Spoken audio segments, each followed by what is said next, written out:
What's up, everybody? Welcome back to another video on the Texas Rangers report.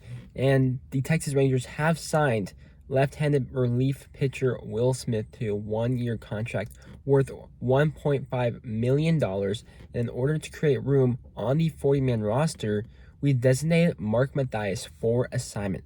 Now let me go in and break down this transaction. So honestly, I thought our roster was complete going into opening day. Obviously, there's always room to improve on a roster, but I just thought that the Rangers were gonna call it good.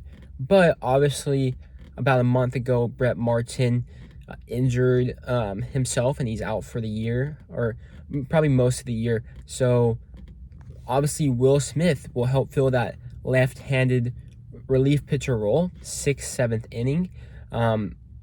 But also, he provides veteran experience for sure, because our top guys, I still think, are Jose Leclerc and Jonathan Hernandez. Obviously, Brock Burke established himself last year, but we have signed guys to minor league deals, but like Ian Kennedy and some other guys, but they're not guaranteed to make the roster. Will Smith, with this big league deal, he's going to be on the club. He's going to be on opening day roster, and he has been an elite closer in the past. The past 2 years haven't been that great for Will Smith, but last year he was in the Jake Odorizzi deal, which is kind of funny because now we have Jake Odorizzi and Will Smith on the Texas Rangers. But with the Atlanta Braves, he wasn't doing too well. That's Will Smith. But when he got traded to the Houston Astros, he had around a 3.2 ERA and around a 2 FIP. And that's actually really inspiring, although that was only in 20 innings. So what can we expect from Will Smith? So with relief pitchers, it's always spotty because they can have a good year one year and a terrible year the next. I do think with it only being worth $1.5 million, it's not going to be terrible. I don't think he'll really hurt the ball club. I do think he could possibly help out in the closer role, because all the reports have said that we are still looking for a closer. So that could be Brock Burke, that could be Will Smith, could be Jonathan Hernandez, Jose Leclerc, etc. Yeah, but I do think that it is good to get a veteran presence in. I don't think he'll be the old Will Smith when he was elite, but I do think it could be a bounce back campaign for him after he showed good signs last year with the Houston Astros. So we'll just have to wait and see.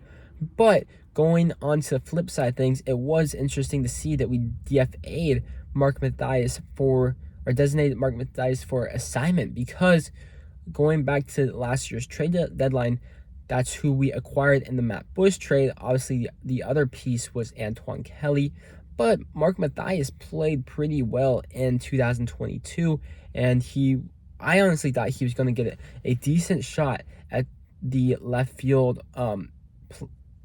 get some shots at the left field playing time this year in 2023.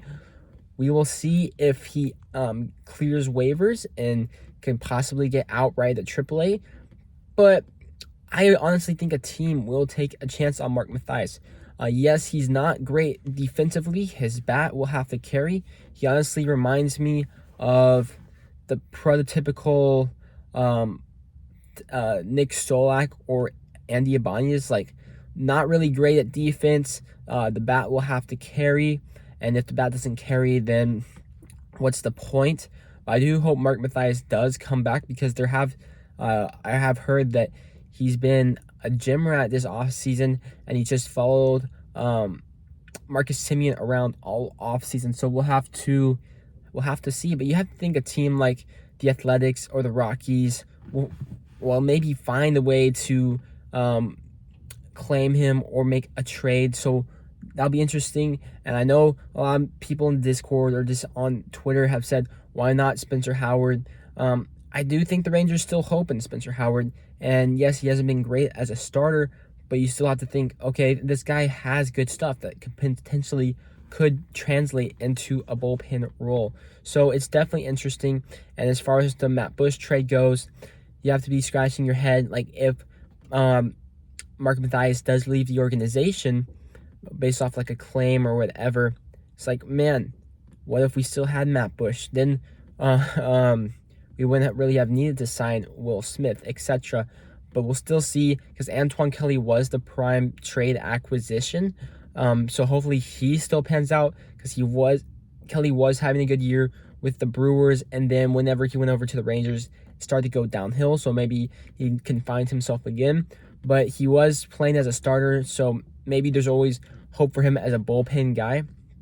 But yeah, Antoine Kelly, Mark Mathias, 28 years old, not much defensive versatility, so you have to be thinking, okay, maybe this is similar to the Andy Ibanez situation. He had a good year 2021, tried to give him a chance 2022, didn't capitalize, and so maybe the Rangers are trying to maybe work out a trade for Mark Mathias while he has a little bit of value.